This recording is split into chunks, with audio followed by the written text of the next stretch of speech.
Antes que nada, quiero recordarles que el 15 al 18 de octubre va a ser nuestro Congreso Nacional. Por favor, ustedes tienen el QR del lado derecho para que busquen la información para el hospedaje, costos, etcétera, etcétera.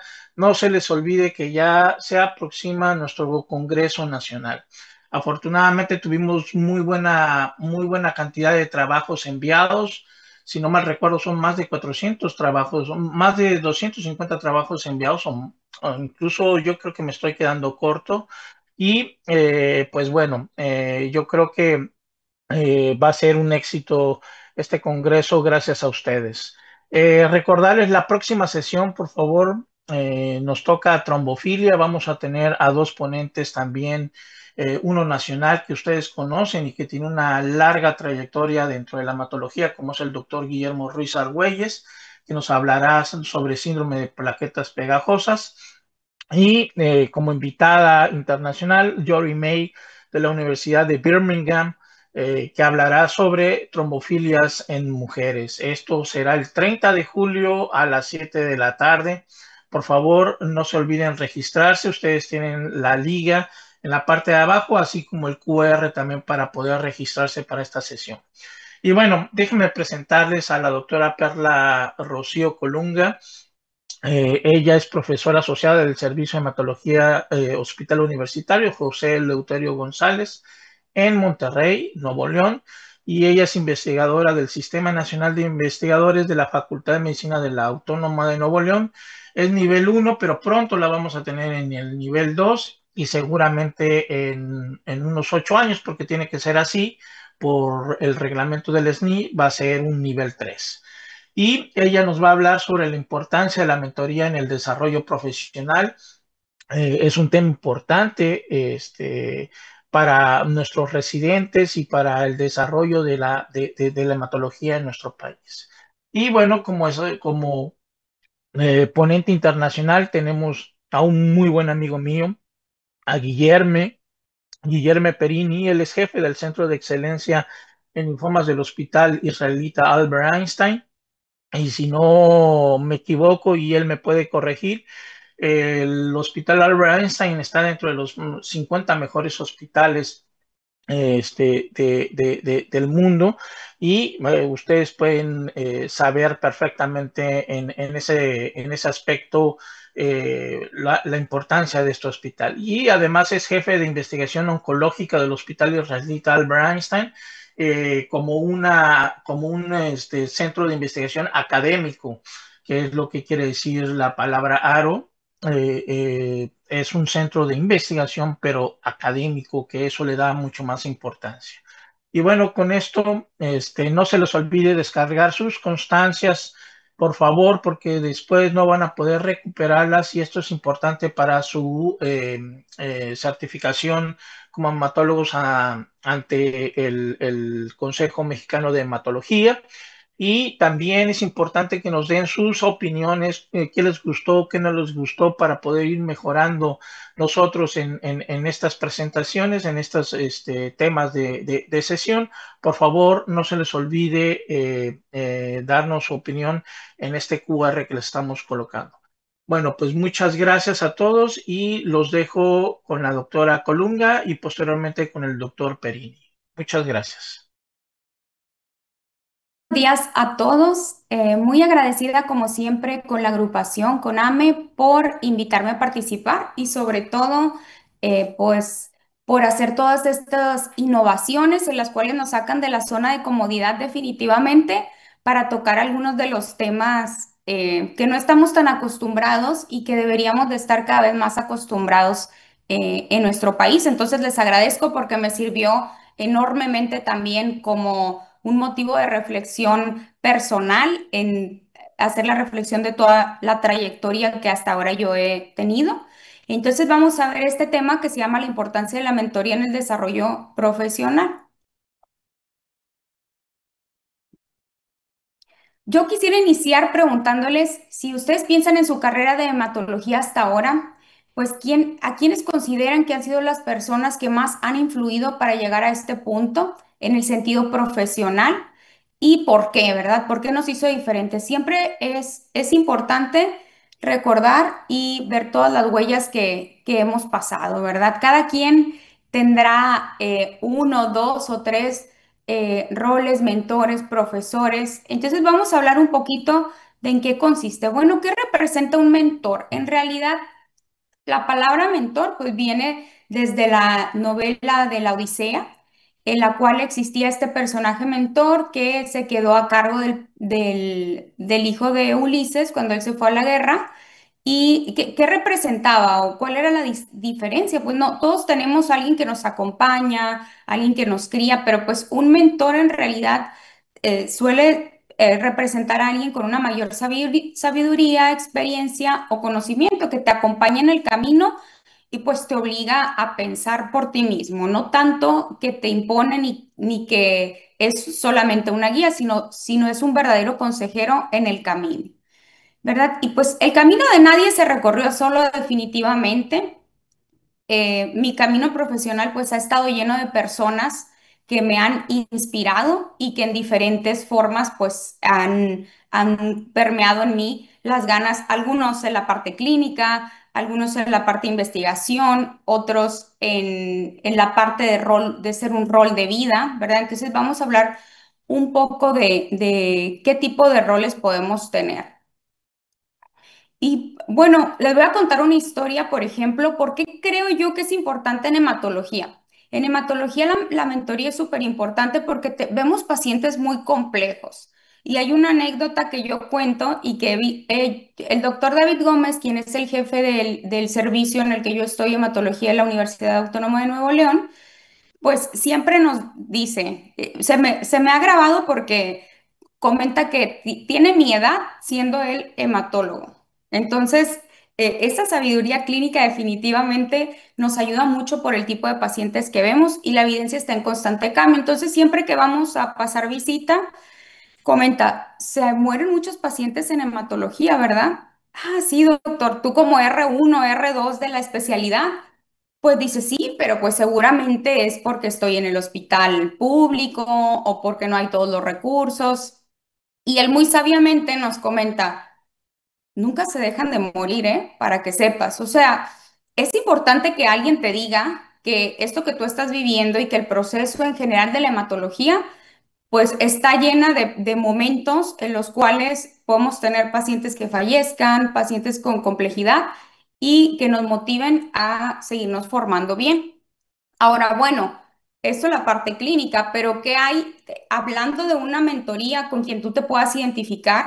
Por ejemplo, para mí como mujer es importante también tener a alguien que represente, que te inspire, que no dejes de ser tú en el camino, ¿verdad? Que tú puedas crecer profesionalmente sin perder tu esencia y que también, pues, un rol en el cual tú puedas ver, que puedes identificarte y que eventualmente puedes tener una combinación de ser investigadora, ser madre, el que quiera hacerlo.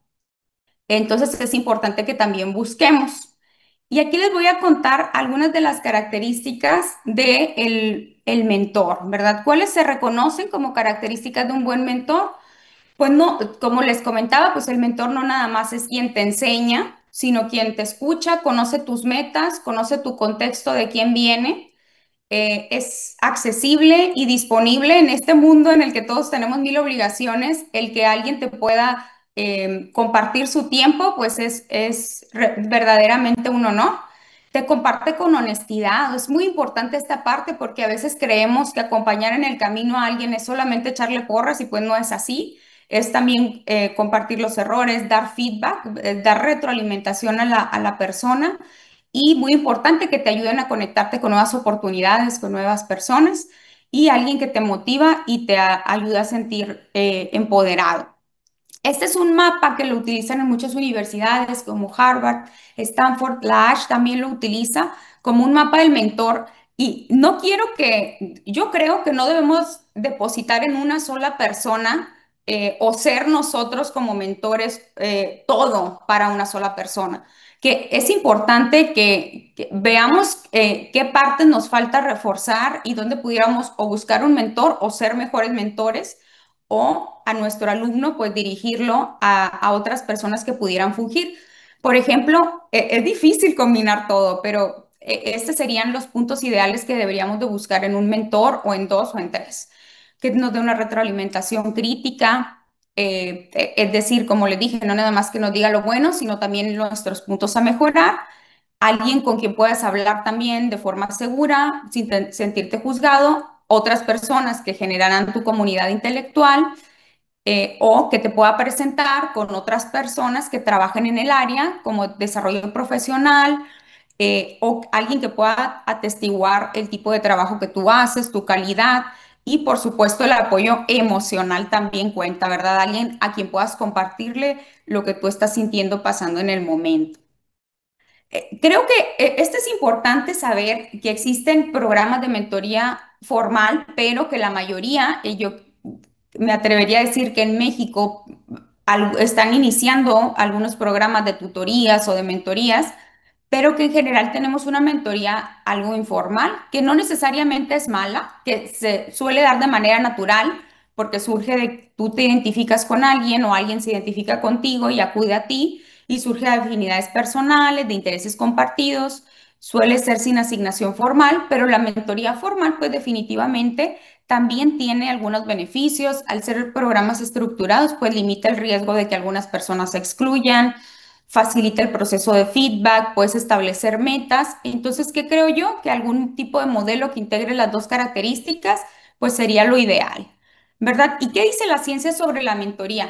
A mí me gusta mucho entender el por qué nos apasiona, tanto que alguien nos ayude y nos mentoree, como también tú eventualmente ser mentor de alguien. Pues, ¿qué pasa? Pues es importante comentar que no existe una definición en español o una traducción especial para la palabra del menti. Lo voy a mencionar de esa forma, pero pues se pudiera decir el aprendiz, el alumno, por ejemplo. Pero ¿qué ocurre en el menti? Bueno, pues está demostrado que hay un registro superior de publicaciones, mayor becas, liderazgo académico, acceso a oportunidades y por supuesto menor estrés académico y más autoeficacia, ¿verdad? Al estar acompañado pues sueles tener menor estrés académico. Y en el mentor, definitivamente satisfacción personal, sentido del propósito. Y también es benéfico para quién, para la institución, porque fomenta la cultura de enseñanza, la calidad y también pues, retiene el talento a las personas que tú ayudaste, vas a fomentando este tipo de programas, retienes el talento y eso te va a ayudar a tener una mejor institución.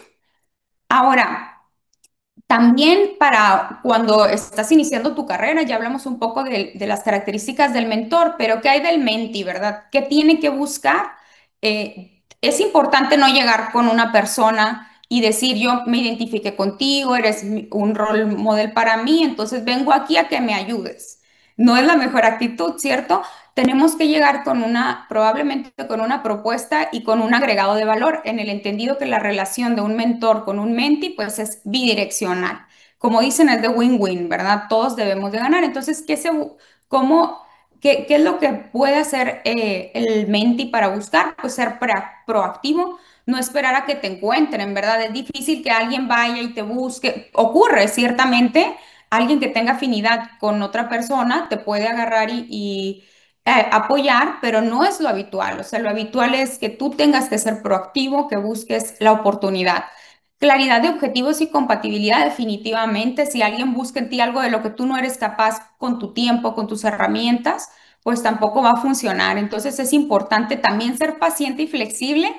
Yo pongo mucho el ejemplo de alumnos que quienes yo he mentoreado se han acercado a mí y soy muy consciente de explicarles esta parte de que hay que ser pacientes y flexibles, porque los proyectos de investigación, en particular hablando de la investigación, pues pasa por todo un proceso en el cual hay una concepción de la idea, el proceso y hasta la publicación no es inmediato y habitualmente mucha gente se acerca pensando en nutrir un currículum y no necesariamente es la mejor forma de obtenerlo, ¿verdad? Entonces, en mi gusto personal es involucrar a alguien en un proyecto ya más avanzado como para motivación y en un proyecto que apenas va a arrancar, en el cual hay que probarnos la forma de ser pacientes, de ser flexibles, de saber que las cosas, que hay cambios, que hay críticas, ¿verdad? Entonces es importante también esta parte de ser paciente y saber que una relación y los frutos de esa relación no se van a ver de forma inmediata.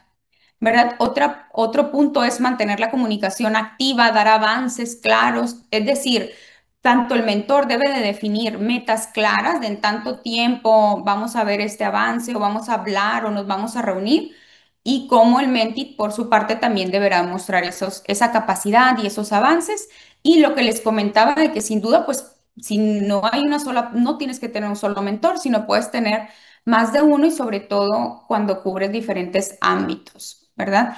¿Cuáles serían algunas de las claves de una relación mentor-mentee efectiva? Bueno, pues ya habíamos comentado que fomentar la formación de un equipo de mentoría, redes de apoyo y de colaboración, es decir, pues buscar que la persona a quien tú estás apoyando, tu mentee, pues pueda conocer a otras personas que lo puedan ayudar en el camino. Comunicación clara de expectativas, las responsabilidades y los límites, es decir, ¿qué espero de ti? ¿En qué momento lo espero de ti? Y que vamos a obtener ambos de esto, ¿verdad? También ser generoso. Eso, algunos dicen que el mentor nace, pero que definitivamente hay algunas cualidades que podemos fortalecer, ¿verdad? Y reconocer lo que ya había comentado, que hay que reconocer que es una relación bidireccional y que ambos tenemos que obtener, ¿verdad? Transmitir sabiduría y experiencia sin duda, es decir, no ser egoísta con las cosas que hemos atravesado en el camino, tratar de ahorrarle a los mentis o a las nuevas generaciones todo lo que nosotros tuvimos en el camino, pues tratar de transmitir eso, a ayudarlos. Y bueno, hablando de en dónde termina, en verdad, digo que a mí personalmente me ha generado mucha satisfacción muchos de los alumnos que han trabajado conmigo, particularmente hablando de, ni se diga los residentes en la parte clínica y en la parte de investigación, los pasantes del servicio social por investigación. Aquí nada más pongo algunos ejemplos, pero yo he trabajado con más de 10 y todos han terminado con publicaciones internacionales, algunos de ellos más de 10, más de 5 otros han sido jefes de residentes de sus servicios y están en diferentes áreas. Entonces, definitivamente eso llena de satisfacción y de sentido la vida de las personas. Ya existen algunos ejemplos y modelos de mentoría que funcionan bien. Las tiene sus programas establecidos, como los comentaba. EJA también, hay que buscarnos y observar. Y la AME definitivamente ha hecho grandes esfuerzos de cuando yo era residente a ahora.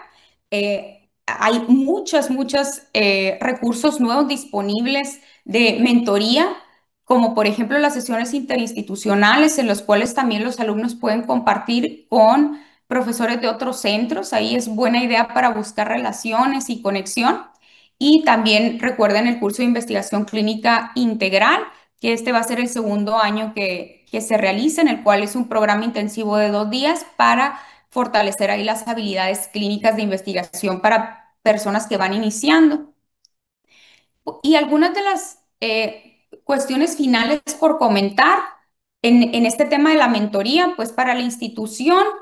¿Qué es lo más recomendable? Pues crear programas formales, aunque inevitablemente existen programas informales o existen lazos informales, pues crear el programas formales ha demostrado una mayor eficiencia en las instituciones.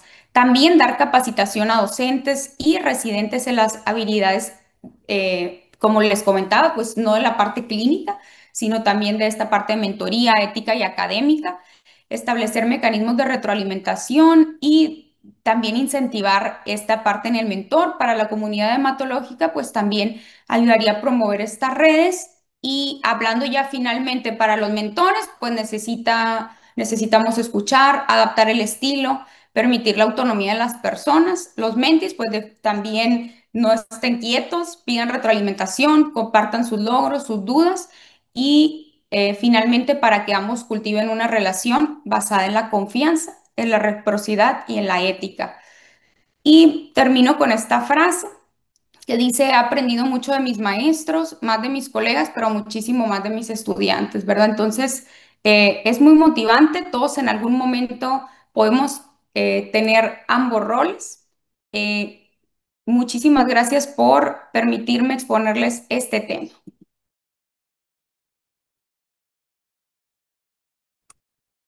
Buenos días, mis amigos de México. Acá en Brasil un poquito más tarde, entonces buenas tardes. Mi nombre es Guilherme Perini. Me gustaría agradecer por la invitación. Tengo muchos amigos en México. Año pasado estuve en el meeting nacional y me encantó. Entonces me quedo muy feliz de estar acá con ustedes hoy para hablar un poco sobre nuevas terapias en linfomas indolentes, con un foco mayor en los linfomas foliculares.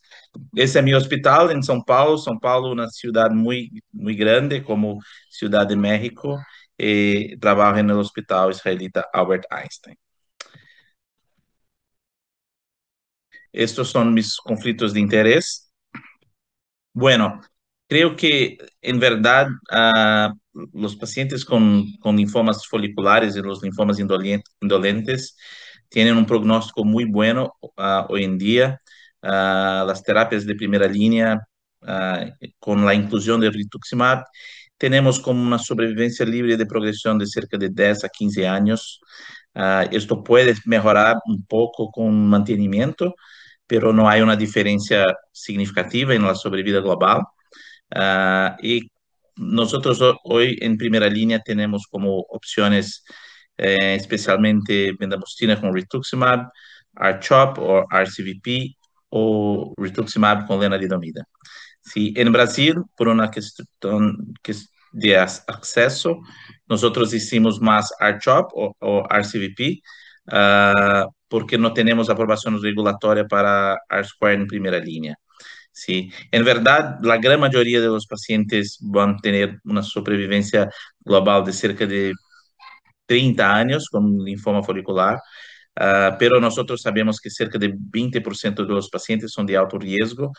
Esto puede ser por técnicas más sofisticadas, como las alteraciones genéticas de un M7 FLIPI, pero lo más importante son los pacientes que no logran una respuesta buena o que recurren en 24 meses, que llamamos de POD 24.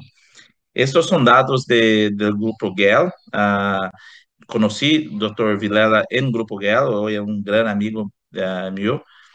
Estos son datos de linfoma folicular en toda Latinoamérica, y claro que hay diferencias entre los países, pero mismo en los pacientes en Latinoamérica, que muchas veces no tienen acceso a muchas de las terapias que vamos a hablar hoy, la sobrevivencia global es muy buena, ¿sí? Hay una, en 15 años, 20 años, más que 50% de los pacientes se quedan vivos y cerca de 40% no progresan. Claro que esto no es para todos. Hay algunos pacientes que pueden tener pronóstico peor. Los pacientes que tienen alta carga tumoral, y esto puede ser mensurado con el tumor, Total Metabolic Tumor Volume. Estos pacientes van un poco peor. Pero lo más importante son dos cosas. No lograron una respuesta completa después de la inducción. Estos son datos de Judith Trotman, que pueden ver que los pacientes que llegan al fin del tratamiento con un PET positivo tienen un pronóstico peor, pero lo más importante, muy probablemente, son los datos de Carla Casulo del POD 24. ¿Sí? Esos pacientes con POD 24 que recurren en 24 meses tienen un pronóstico muy peor, con una diferencia de supervivencia global. Y los pacientes que no tienen un POD 24, que no recurren en 24 meses, tienen una supervivencia muy cerca de la población que no tiene linfoma.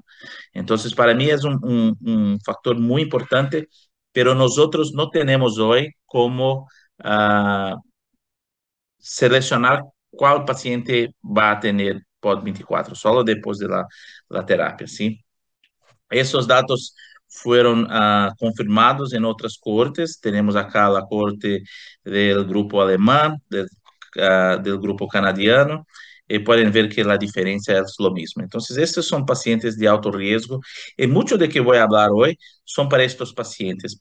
Creo que los pacientes, la gran mayoría de los pacientes con linfoma folicular, hoy en día hacen como una o dos terapias en su vida, pero estos 20% de los pacientes que recurren precocemente van a tener que utilizar muchas terapias y terapias cada vez más caras y complejas.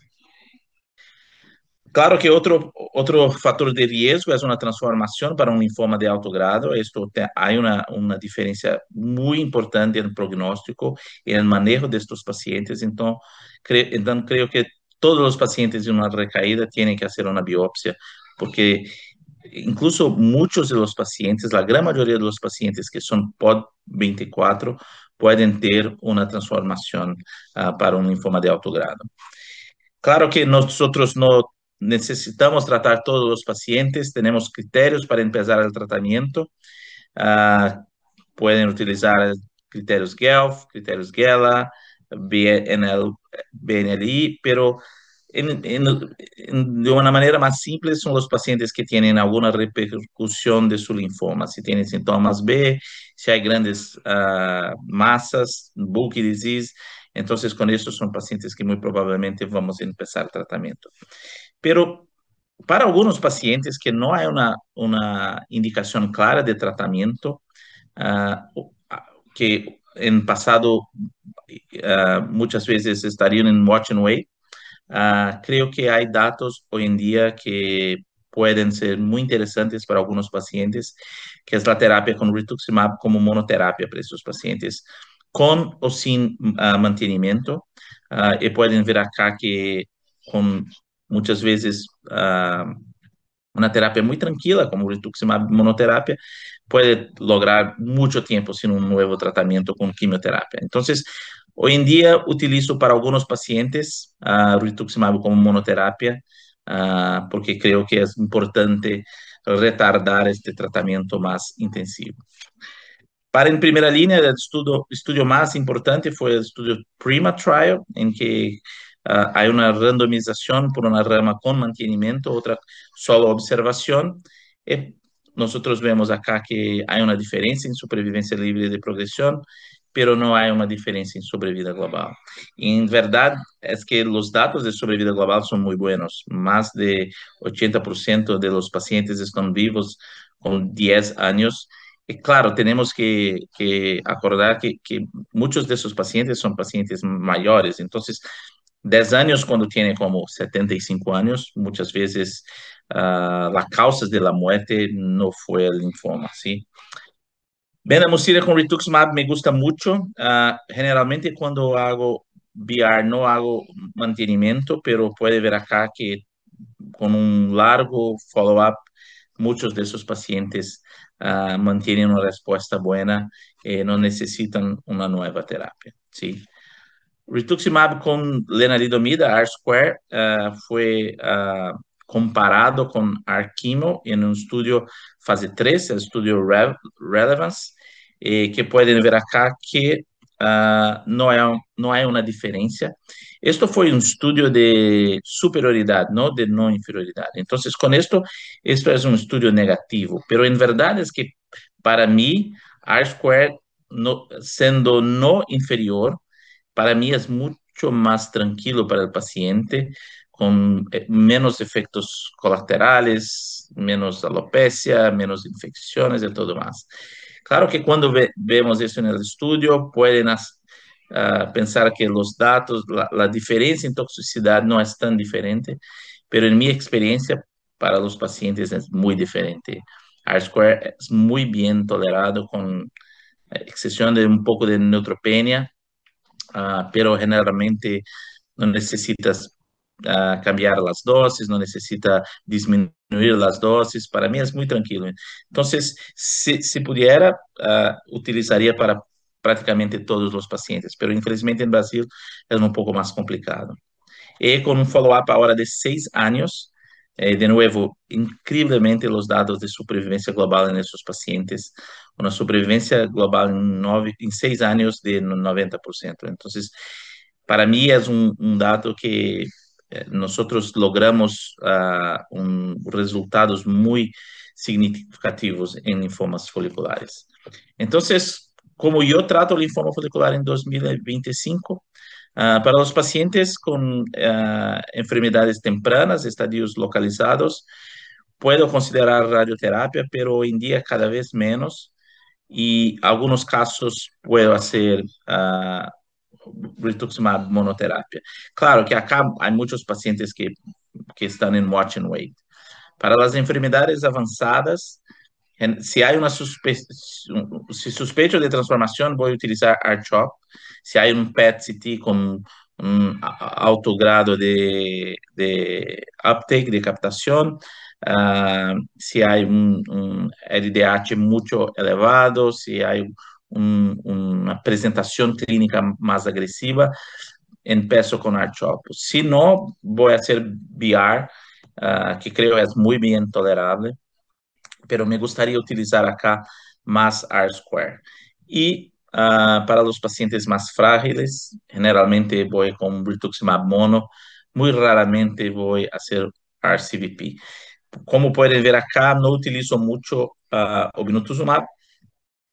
Todos ustedes saben que hay una diferencia significativa en supervivencia libre de progresión, pero no hay diferencia en sobrevida global. Y yo pienso que la toxicidad es un poco mayor con obinutuzumab. Entonces, me quedo con rituximab y hay también, claro, una diferencia de costo porque en Brasil tenemos rituximab como genérico, entonces es muy más barato, ¿sí? Claro que para algunos pacientes tenemos que utilizar otras cosas, en especial los pacientes con recaídas tempranas. Estos pacientes se benefician de un trasplante autólogo. Entonces, generalmente para estos pacientes voy a tratar como un linfoma difuso, voy a hacer alguna quimioterapia de rescate y después voy a un trasplante autólogo, ¿sí? Para los otros tenemos algunos regímenes aprobados en Brasil. Entonces, rituximab lenalidomida está aprobado ahora en Brasil, incluso en el servicio público. Entonces, podemos utilizar R-Square para estos pacientes. Esto es baseado en el estudio Augment, que hizo una comparación de una rama con R-Square versus una rama con rituximab placebo, que no es una buena rama. Sí, esto es un de los problemas de este estudio, pero sin embargo, pueden ver acá que hay una diferencia significativa. R-Square fue mejor, incluso en pacientes de más alto riesgo. Entonces, por ejemplo, si tiene un paciente mayor que hay un POD24, R-Square puede ser una buena opción para estos pacientes. Sí. Entonces, como yo trato linfoma folicular recaído refractario hoy en día, para los POD24, siempre biopsia para descartar transformación, que ocurre en cerca de 75% de los casos. Claro que los transformados voy a manejar como un difuso, incluso, pero los no transformados generalmente voy a hacer algún esquema de quimioterapia y después trasplante. Para los elegibles voy a hacer R-Square. Para las recaídas más tardías, si utilizó bendamustina, voy a hacer R-Square o R-CHOP. Si expuesto a antraciclina, generalmente voy a hacer R-Square o obinutuzumab bendamustina. ¿Por qué no bendamustina con rituximab? Porque acá en Brasil la aprobación regulatoria para bendamustina en segunda línea es solo con obinutuzumab. Claro que en los pacientes con más recaídas son pacientes jóvenes. Yo todavía pienso en utilizar un trasplante halogénico y voy a hablar un poco más de esto en el final. Claro, ahora vamos a hablar do que tengo que hablar, de que son nuevos agentes en linfoma folicular y nosotros tenemos muchos. Me gustaría de empezar con una terapia que pienso es muy interesante. Nosotros hoy entendemos que hay tres alteraciones epigenéticas en linfoma folicular que son muy frecuentes y muy importantes, que son las alteraciones de KMT2D, CRAB-BP o SEH2. Los dos primeros son pérdidas de función. Con esto es muy difícil ser un target como terapia, ¿sí? Pero SEH2 es un gain of function. Entonces, con eso podemos tener inhibidores de SEH2. Esto que tenemos con tazametostat, ¿sí?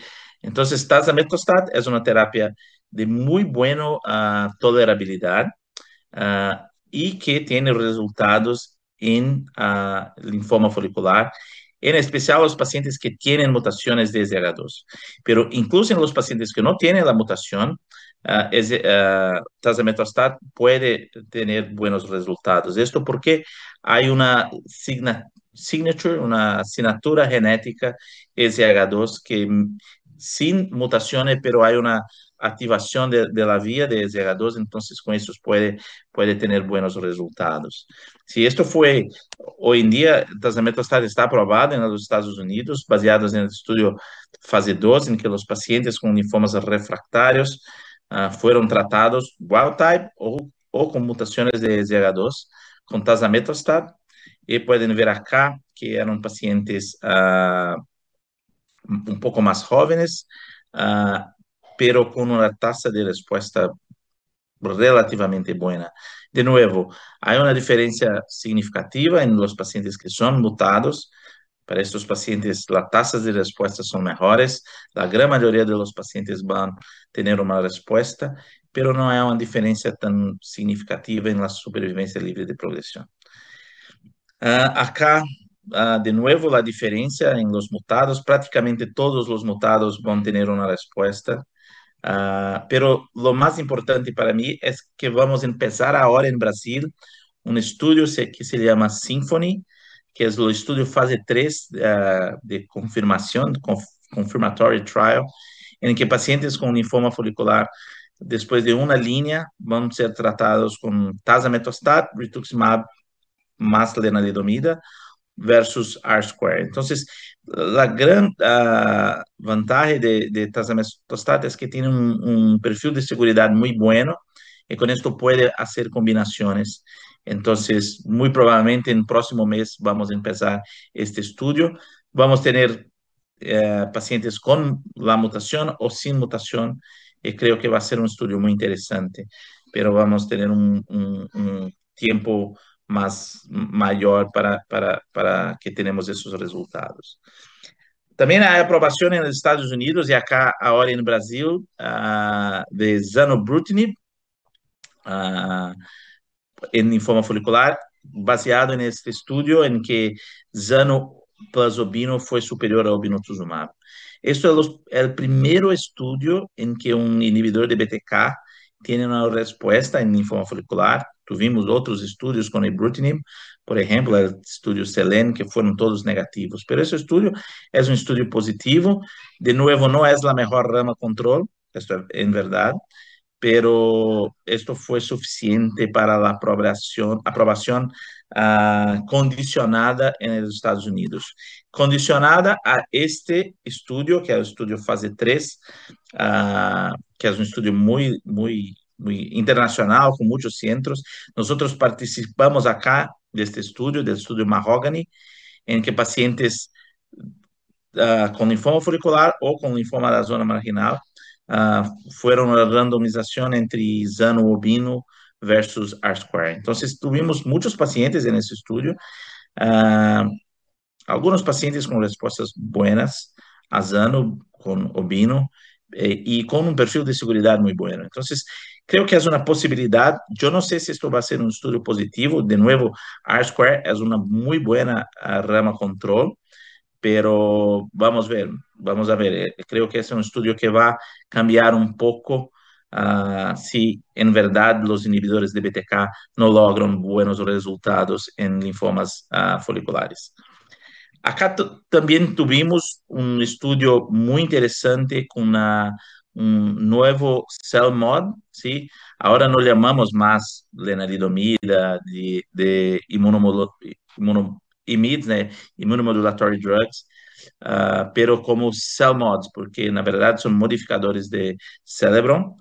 Y golcadomida es un nuevo CELMoD que es un poco más potente porque hay un efecto en cereblón que está inactivo y con esto puede tener respuestas mejores. Y tuvimos este estudio que es golcadomida en dos dosis diferentes con o sin rituximab. Y pueden ver acá que la combinación de Golca en dosis más altas de 0.4 con rituximab tuvieron como una respuesta global de 100% y cerca de 70% de respuestas completas. Nosotros tuvimos también muchos estudios, muchos pacientes en este estudio. Es una muy buena droga, pero un poco más de neutropenia que el lenalidomida, ¿sí?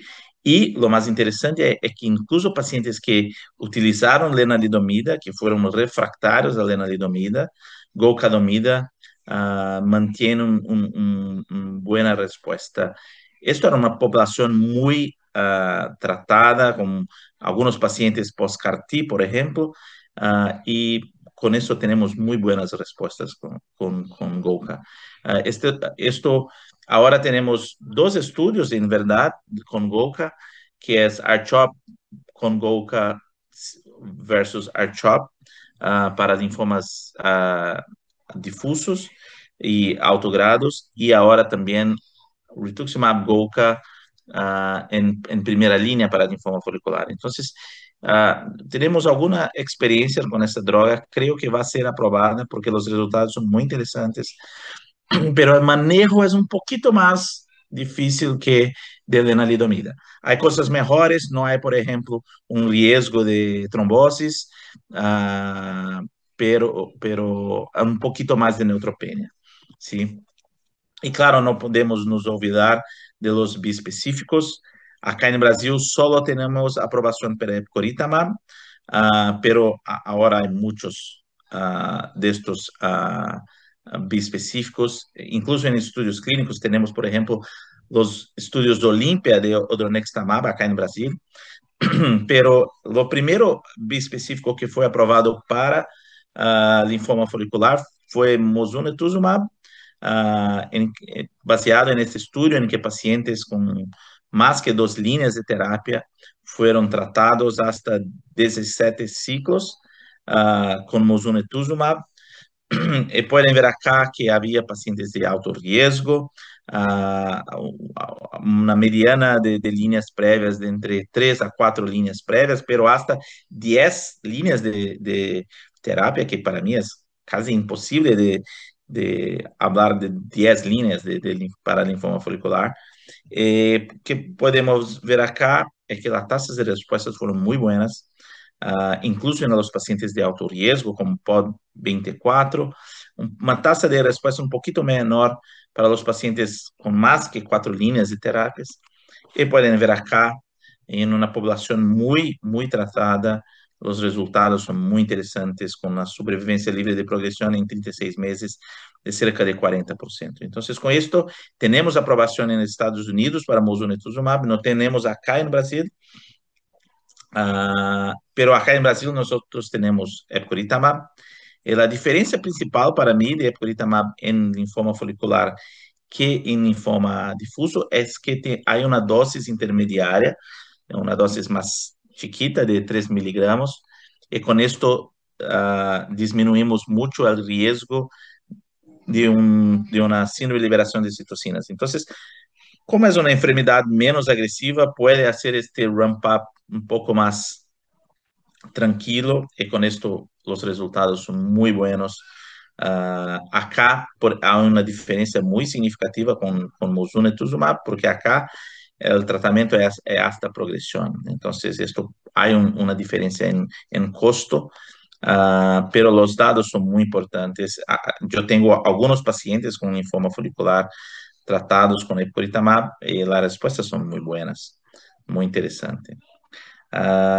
Y claro, tenemos que hablar de CAR-T, sí, pero CAR-T en Latinoamérica es como un espejismo o cosas así, un mirage, porque nosotros pensamos que tenemos acá en Brasil, pero en verdad no tenemos, porque el tiempo de aprobación es muy largo. Con esto muchos de esos pacientes van a necesitar de una nueva terapia. Tenemos en mi hospital como 2 o 3 casos que hicimos CAR-T para folicular. Las tasas de respuesta son muy buenas, pero hay todo para hacer CAR-T es un poco más complicado. Tiene que tener uh, una buena estructura, un buen manejo de CRS, de ICANS, porque no es una terapia trivial. Hay que tener todo un preparo para esto. Sí, pero los datos son muy interesantes para folicular, un poco menos para los linfomas de zona marginal, pero creo que los pocos casos de linfomas marginales que van a un CAR-T generalmente son enfermedades muy complejas, con alteraciones de TP53 y cosas así. ¿Sí? ¿Qué vamos a tener en el futuro en aprobación? Probablemente la inclusión de tafasitamab con R-Square. Este baseado en el estudio InMind, que fue presentado en ASH en el año pasado. Entonces, Tafa, Len, Tafa R-Square versus R-Square, y que pueden ver acá en todos los subgrupos, incluso los pacientes de más alto riesgo. Tafa-Len fue superior. Esta es la primera vez que tenemos una prueba que la combinación de un antecedente 19, antecedente 20, puede tener un efecto mejor. Entonces, creo que es interesante. Yo no pienso que vamos a utilizar mucho acá en Brasil por el problema de costo, pero es muy interesante estos datos, ¿sí? Entonces, como conclusiones, creo que tenemos que nos preparar que en verdad los pacientes con linfoma folicular tienden a vivir más que 10, 20 años con las terapias actuales, con excepción de los 15, 20% de los pacientes que van a ser POD24 o transformado, y generalmente estos dos caminan juntos, ¿sí? Nuestro arsenal terapéutico es extremadamente eficaz en el manejo del linfoma folicular, pero algunos pacientes pueden ocurrir múltiples recaídas, ¿sí? En verdad, tenemos que no podemos olvidar que los pacientes muchas veces en la tercera o cuarta recaída no es lo mismo paciente que conocemos al inicio, están más viejos, adquieren comorbilidades, y en verdad que lo que los pacientes quieren es vivir más y mejor. Entonces tenemos que tener un poco de cuidado con terapias que pueden comprometer la calidad de vida, como un CAR-T que puede tener citopenias por mucho tiempo, o bispecíficos que tiene que volver todo mes al centro infusional y todo más. Por esto me quedo muy feliz que muchas de estas terapias ahora son orales y que tienen un buen perfil de seguridad, ¿no? Claro que vamos a tener muchas aprobaciones en linfoma folicular. En Brasil ahora tenemos epcoritamab aprobado. Muy probablemente hasta el fin de año vamos a ter tazemetostat aprobado. Y nosotros aguardamos por mosunetuzumab. Tenemos aprobación por CAR-T, pero en todo Brasil, en 5 años, no hicimos más que 100 casos de CAR-T, y muchos de esos casos, prácticamente la gran mayoría, fueron para linfomas difusos o para leucemia linfocítica aguda. Entonces, tenemos poquísimos casos de CAR-T en linfoma folicular. Hay algunas otras terapias que estoy utilizando ahora en estudios clínicos. Por ejemplo, tenemos el estudio Waveline con zilovertamab vedotina, que es un anti-ROR1 con un anticorpo conjugado a vedotina, que tenemos algunos pacientes con linfoma folicular, pero están empezando ahora, no tenemos hasta ahora una evaluación de respuesta. Y tenemos también un otro anticuerpo, un anticuerpo anti-FC32B, que es BI 1026, que es como una manera de mejorar los resultados de rituximab. Entonces, empezamos ahora en algunos pacientes. Entonces, en gran parte, en verdad, es que muchas de estas terapias yo pude utilizar por estudios clínicos. ¿Sí? Para mí es muy importante, en especial en Latinoamérica, que nosotros tenemos estos estudios clínicos, porque nuestros pacientes muchas veces no van a tener muchas opciones. Sin embargo, no podemos olvidar de nuestra realidad, y con esto todavía utilizamos algunas terapias que no se utilizan más, por ejemplo, en Estados Unidos. Entonces, algunos regímenes con fludarabina generalmente utilizamos, en pasado teníamos fludarabina oral, que puede ser muy bien, muy tranquilo para algunos pacientes mayores. Es fludarabina, sí, pero fludarabina oral, dosis bajas para algunos pacientes mayores. Tuve algunas buenas experiencias. Claro que trasplante autólogo en algunos casos, en especial en POD24, pero no podemos nos olvidar en nuestra realidad de trasplante halogénico. Tengo algunos pacientes después de 3 líneas que fueron para un trasplante halo. Es un trasplante muy tranquilo, no necesitas mucha intensidad. Estos pacientes se quedan curados. Sí. Entonces, yo pienso que en linfoma folicular estamos como un poco como mi hospital, ¿no? Para los que no conocen, este es la parte de pesquisa e ensino de Albert Einstein. Es un edificio muy lindo, como pueden ver, es una parte muy linda, pero en verdad es que tenemos otras realidades. Esto acá es un hospital público que faz parte de la red de Einstein, donde yo tengo mi clínica pública de linfomas.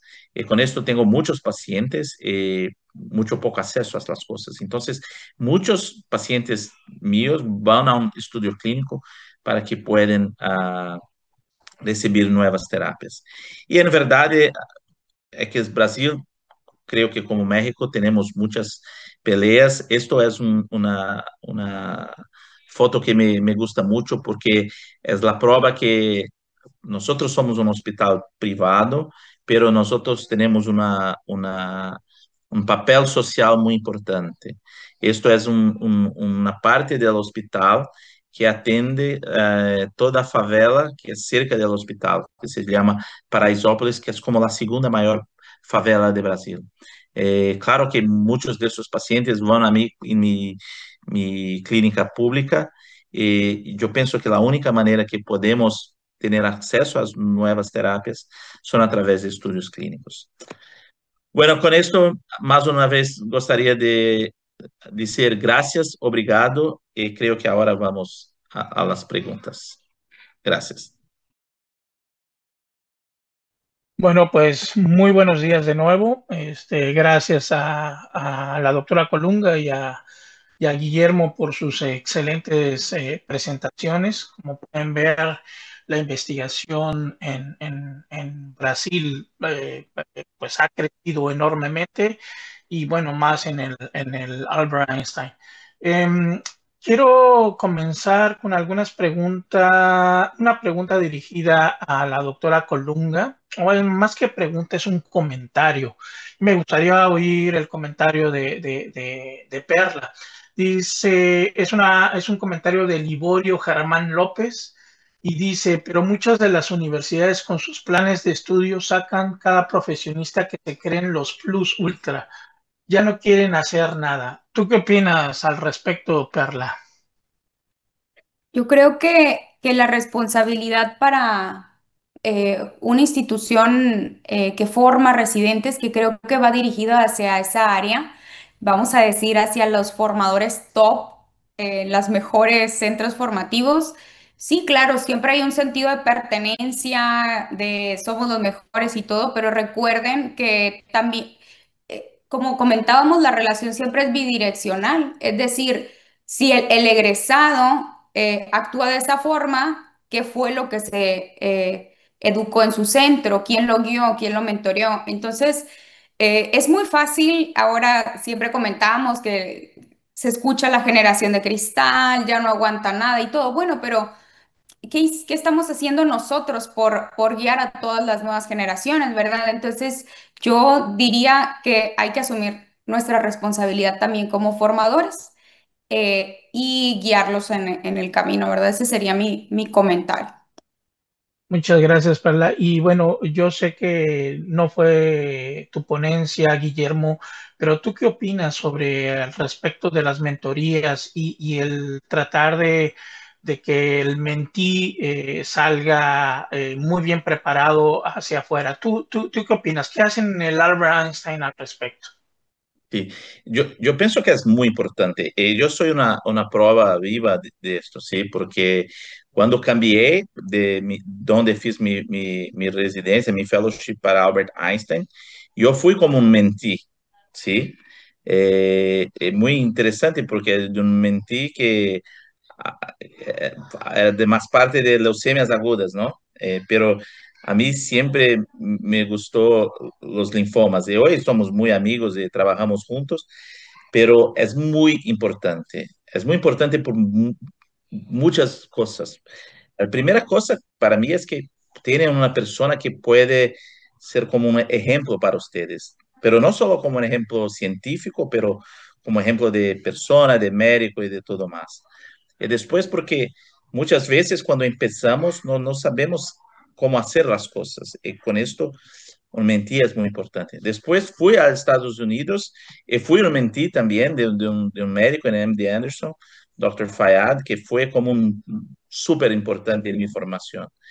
Y hoy en día, ¿qué tento hacer? Yo tento tener un tiempo en mi semana para quedar con los residentes y hablar un poco, no solo de ciencia, de nuestras investigaciones, pero un poco de la vida también, porque una cosa que Perla dijo ahora de la generación de cristal, en verdad es que muy probablemente nuestros papás hablan lo mismo de nosotros y estos van a hablar lo mismo de los próximos. Es una cosa como recurrente, ¿no? Pero la- las cosas en medicina son muy difíciles, ¿sí? La parte de trabajo, de todo. Entonces, creo que es muy importante no solo para la formación profesional, pero la formación de personas. Entonces, hoy tengo como 2 horas por semana que me quedo con los residentes, a veces vamos a leer un artículo, a veces vamos a tener una reunión de los datos que estamos haciendo, pero a veces vamos a tomar un café y vamos a conversar de las cosas de la vida. Pero para mí es muy importante. Para mí, mi vida no, yo no tenía nada que tengo hoy si no fuera por mis mentores. Muy bien, muchas gracias, Guillermo. Esta es una pregunta para ti. La hace Rosa desde Cuba. Un saludo a Rosa. Y te pregunta, ¿qué biomarcador para ti sería el óptimo para decidir el tratamiento de primera línea en folicular? Me imagino que es cuando llegue el momento de iniciar el tratamiento de un paciente con linfoma folicular. ¿Cuál sería para ti ese biomarcador importante? En verdad no sabemos, sí, pero hay algunas cosas que utilizo en mi práctica. Generalmente, de nuevo, si hay un Ki-67 muy alto, ah, o un uptake muy alto en el PET-CT, o una presentación clínica muy agresiva, generalmente voy a utilizar R-CHOP. Ahora, este año, vamos a presentar en NASH un trabajo de minhas mentis que hizo Total Metabolic Tumor Volume como un predictor de POD24. Y fue el único dato que tuvimos que fue significativo. Entonces, cuanto más bulky disease, cuanto más carga tumoral, maior el riesgo de un POD24. Entonces, para esos pacientes con mucha enfermedad, generalmente voy a utilizar R-CHOP. Pero la gran mayoría, los pacientes que tienen una presentación clásica de linfoma folicular, creo que puede hacer BR o R-Square o R-CHOP, que va a estar bien. Pero no tenemos un solo biomarcador que puede ser tan importante, por ejemplo, como P53 en mantle cell lymphoma, por ejemplo. No, me parece muy interesante lo que mencionas del volumen tumoral, porque normalmente, bueno, el post-24 tenemos que esperar la respuesta clínica durante los primeros 2 años y eso en cierta forma sería, entre comillas, un retraso para identificar estos pacientes de alto riesgo y el tener un biomarcador como es el PET y el volumen tumoral previo al inicio del tratamiento y que te puede traducir estos grupos de riesgo, pues te puede ayudar a definir y a decidir la terapia. Eh, una, continuando esto, voy a pedir a Perla que me dé también su opinión. Ellos, en el hospital universitario, Perla, ¿qué es lo que hacen para iniciar o qué es lo que tienen ustedes como biomarcador para iniciar el tratamiento de un linfoma folicular? ¿Ustedes qué hacen ahí? Creo que es bastante similar. En particular en folicular no tenemos para nada algún biomarcador. Tampoco siempre tenemos acceso a PET. De hecho, es raro. Tenemos mucho más acceso a TAC convencional. Entonces, eso es lo que utilizamos. Esa es la realidad en nuestro día a día. Perfecto. Em, Hay otra pregunta de Rosa para ti, Carla, y dice, en tu opinión, ¿qué necesita un mentor además del conocimiento? ¿Consideras la empatía con su colega y su compromiso con el paciente un factor importante para un resultado favorable en el área de la docencia, asistencia e investigación? ¿Tú qué opinarías al respecto? Sí, claro.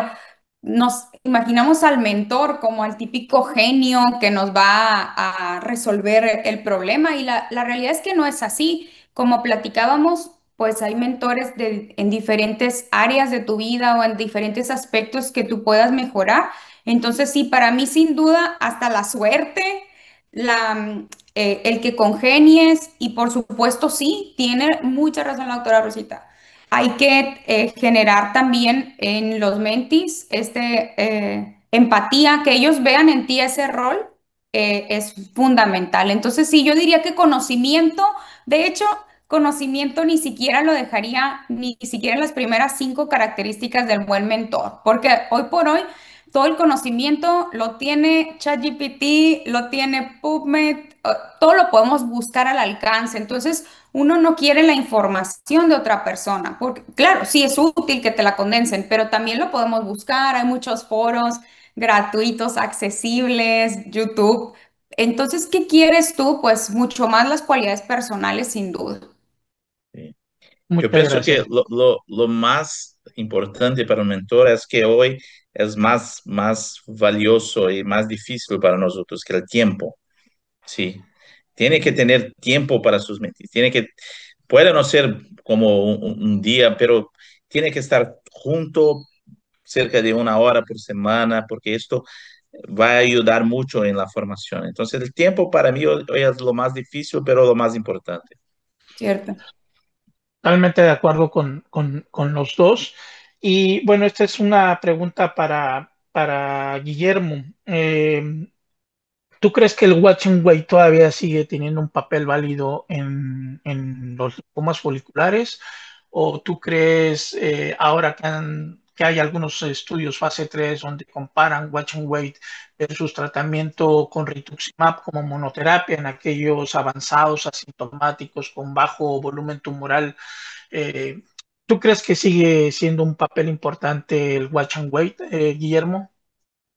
Yo pienso que sí, pero nosotros no podemos olvidar que algunos pacientes sufren mucho ¿Sufren? sufren mucho en el watch and wait, ¿sí? Hay mucha ansiedad, algunos pacientes se quedan más deprimidos.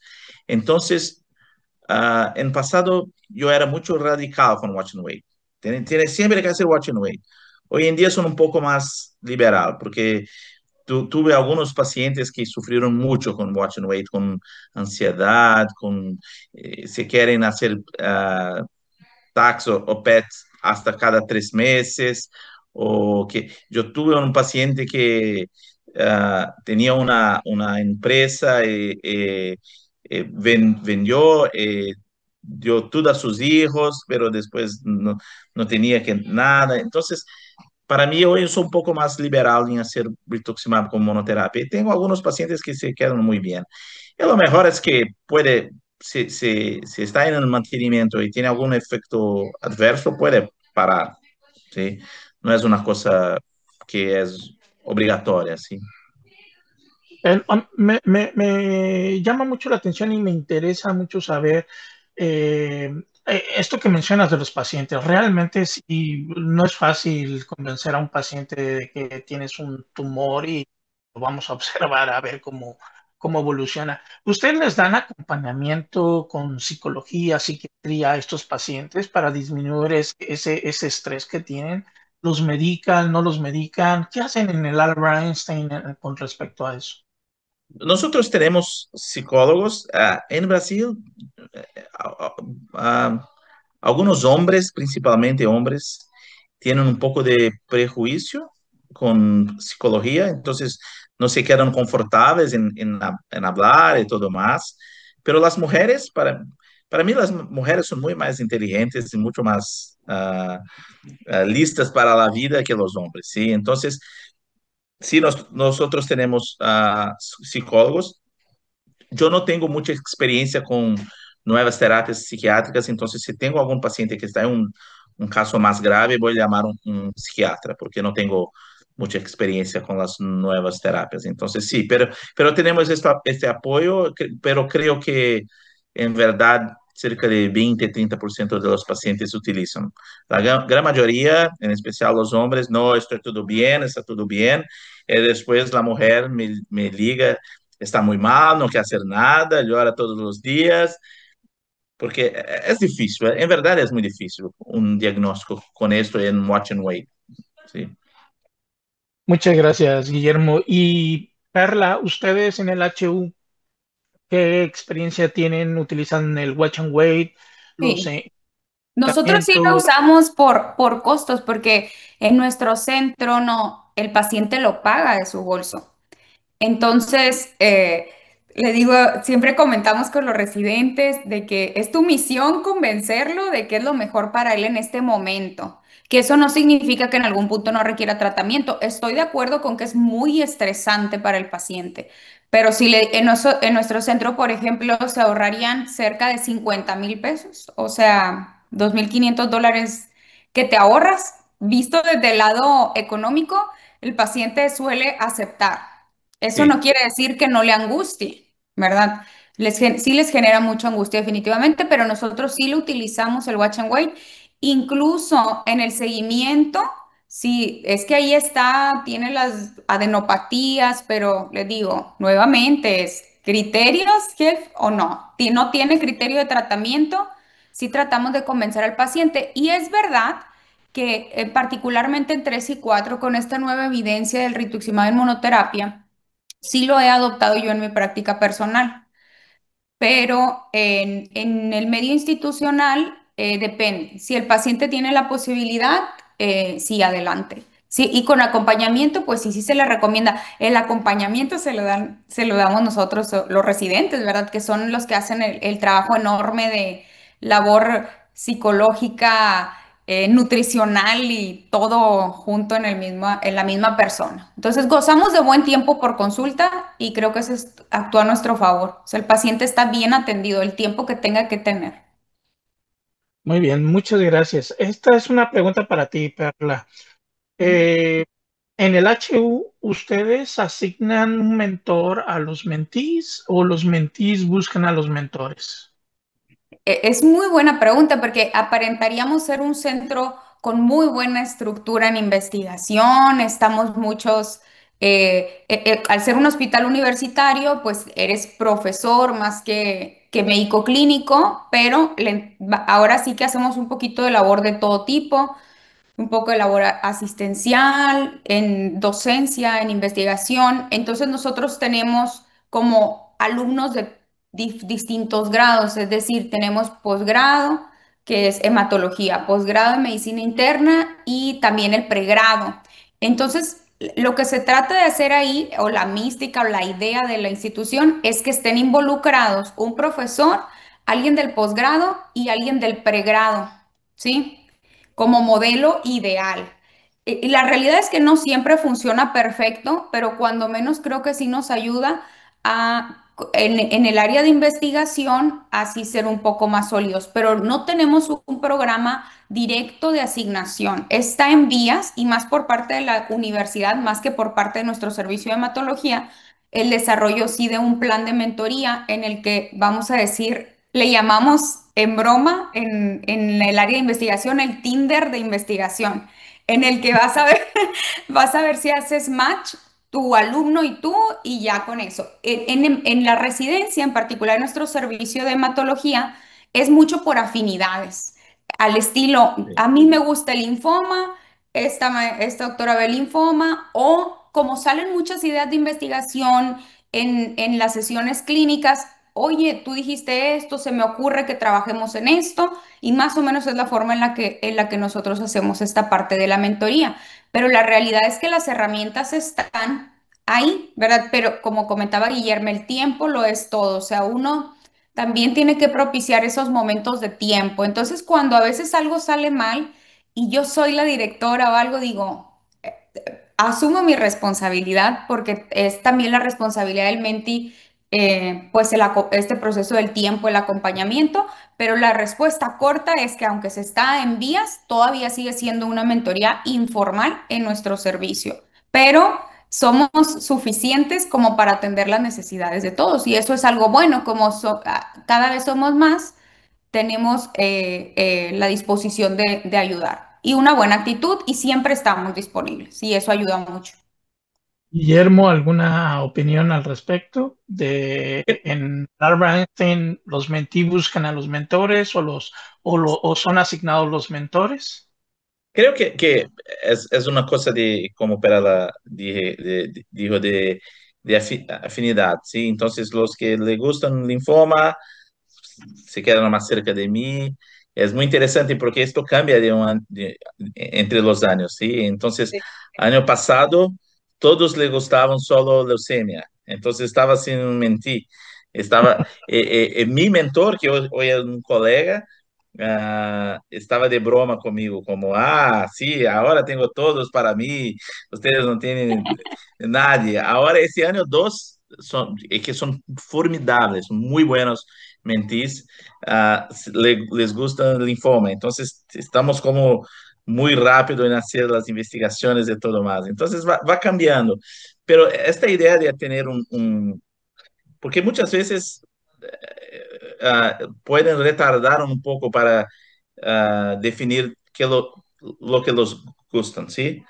Entonces, creo que es una buena idea tener un Tinder de investigación porque puede empezar un poco más temprano en su fellowship a elegir un mentor. Muchas gracias, Guillermo. Antes de seguir con las preguntas, solamente quiero comentarles, hay muchos comentarios con respecto a bajar el certificado de haber acudido a la sesión. Solamente recordarles que este tiene que ser al final de la sesión. Si lo hacen antes, van a tener problemas para bajarlo. Es al final de la sesión, por favor. Hay muchos comentarios felicitándolos a ustedes, como muy buenas presentaciones lo que han dado. Y hay una pregunta para ti, Guillermo, de María Luisa Ponce Castillo. Dice, en tu experiencia, si tienen un paciente que fue tratado únicamente con CHOP, que por asuntos económicos no pudieron recibir rituximab, en su reevaluación se presenta con remisión completa, ¿considera dejar en watch and wait o considera que puede tratarse con mantenimiento de rituximab? Me imagino que no le alcanza para la inducción, pero que puede tal vez pagar posteriormente el rituximab como mantenimiento. Yo pienso que sí, yo pienso que en cualquier momento la exposición a rituximab fue la terapia que cambió el pronóstico de sus pacientes. Entonces, se no puede hacer en la inducción, creo como un mantenimiento es muy bien. Hay un estudio del grupo Rovon, si me acuerdo, que es de mantenimiento en la recaída. Y algunos pacientes no fueron tratados en primera línea con rituximab. Acá no es la misma situación porque está en respuesta completa, pero en este estudio de Rovon, si me acuerdo, hay una diferencia en sobrevivencia global. Entonces, creo que se puede hacer hasta cada 2 meses, está perfecto. Lo importante es que tenga experiencia, tenga exposición a rituximab en su jornada, ¿sí? Perfecto, muchas gracias.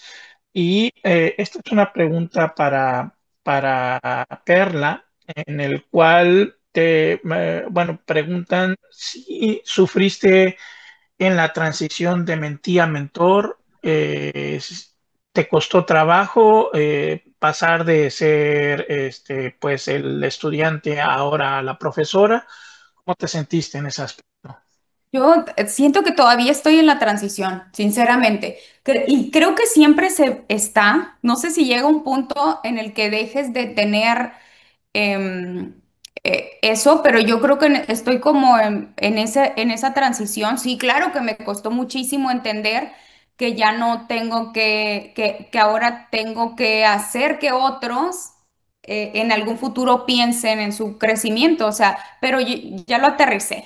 Pero sí, sí me tardé mucho en entender esa parte o en el sentir que tú necesitas esa validación de alguien más para decir, Palomi, sigue adelante, muy bien el abstracto, muy bien. Entonces, sí, claro que es difícil esa parte, pero creo que este es el mejor momento porque siento que disfruto donde todavía puedo tener mentoría de muchas personas y a la vez también una gran satisfacción de ayudar a otros. Entonces, estoy para mí en un momento así óptimo en donde todavía tengo lo mejor de los dos mundos, pero sí cuesta, claro.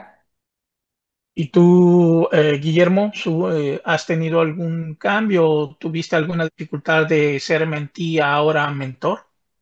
Para mí es muy difícil, en verdad, ¿sí? Todo proceso de amadurecimiento, ¿sí? Es la palabra, to become Maduración. mature, maduración es un proceso doloroso, ¿sí? Entonces, yo tengo mucha suerte porque yo trabajo en el mismo centro en que mis mentores estaban. Entonces, hoy Igual.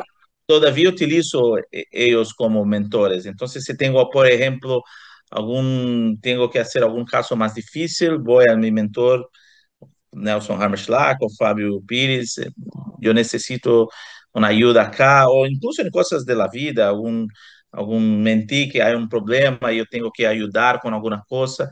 Entonces, con esto es muy más fácil, pero es muy difícil en verdad, porque cuando nosotros nos tornamos responsables por una persona, sea como papá, mamá o como un mentor, un mentí, que para mí es mucho, la relación es muy cerca, ¿no?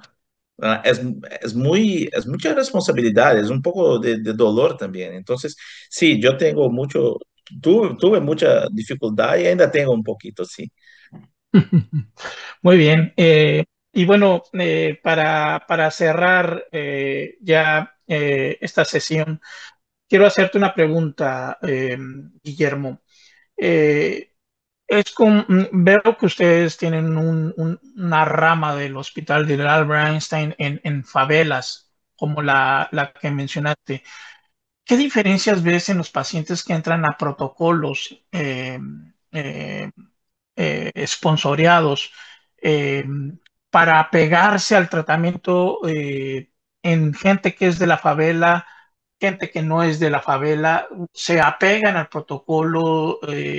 ¿Dónde tienes más pérdidas? Porque yo creo que ahí se parecen mucho a la población mexicana en el sentido de que también tenemos una población desfavorecida que a veces les cuesta trabajo apegarse al protocolo, mientras que otros con mayor educación como que se apegan más al protocolo. ¿Cómo lo ve? ¿Qué experiencia has tenido al respecto? Mi experiencia es muy buena, ¿sí? Muchos de esos pacientes son muy ah, gratos, muy dedicados al estudio clínico, porque es una oportunidad muy grande. En verdad es que nosotros, que tenemos de diferencia es que los pacientes del servicio público generalmente llegan para nosotros más enfermos, con enfermedades más avanzadas y todo más. Entonces es un poco más difícil en los estudios de primera línea, ¿no? Entonces, en primera línea, por ejemplo, en estudios de difuso, muchas veces los pacientes están tan enfermos que no pueden esperar por cerca de 20 días para el screening y todo más. Pero en los pacientes en situación de recaída, es muy tranquilo. Nosotros tenemos incluso un servicio social para ayudar, por ejemplo, para que entendan el, o termo de consentimento, informed consent, todo más. Tenemos enfermeras que pueden ayudar con esto, porque yo tengo, por ejemplo, pacientes que no saben leer, ¿no? Entonces tenemos que tener todo una ayuda para esto. Pero cuando están en estudios clínicos, para mí son los mejores, son muy dedicados, hacen todo muy correcto. Entonces, no, lo más difícil es la parte social antes que llegan a nosotros. Después van muchas veces incluso mejores que los pacientes más, más favorecidos. Sí. Muy Y en 2 minutos, Perla, tu experiencia en este sentido, porque también el hospital universitario participa en protocolos y las poblaciones pues son diferentes. Ustedes reciben un tipo de población también de este tipo. ¿Cómo es su experiencia? Estoy muy similar a Guillermo en la opinión. La realidad es que nos va bien, y con la ventaja de que también muchos ensayos clínicos, los que son patrocinados por industria farmacéutica, también tienen el apoyo del viático, entonces soluciona el problema de que el paciente pueda acudir. La realidad es que igual son apegados y mi experiencia es que son pacientes, buenos pacientes, incluso mejor, tiene toda la razón Guillermo, no, que están muy agradecidos y son apegados. Todo está en la educación, creo yo que todo está en la educación al paciente, en explicarle bien, estar apegados y eso es todo. O sea. Muy bien. Y Guillermo, en 1 minuto hay una pregunta que te hace Hubert Pico Macías, que dice que cuál es la mediana de watch and wait en tus pacientes con linfoma folicular. Más o menos, ¿cuál es la mediana que los esperas antes de iniciar tratamiento? En el servicio público casi no tenemos watch and wait porque los pacientes llegan ya enfermos. Ah, pero en servicio privado es cerca de 2, 3 años, 4 años máximo. Era un poco más bajo que los datos del mundo, en países más desarrollados, que es Ujú. cerca de 5 o 7 años.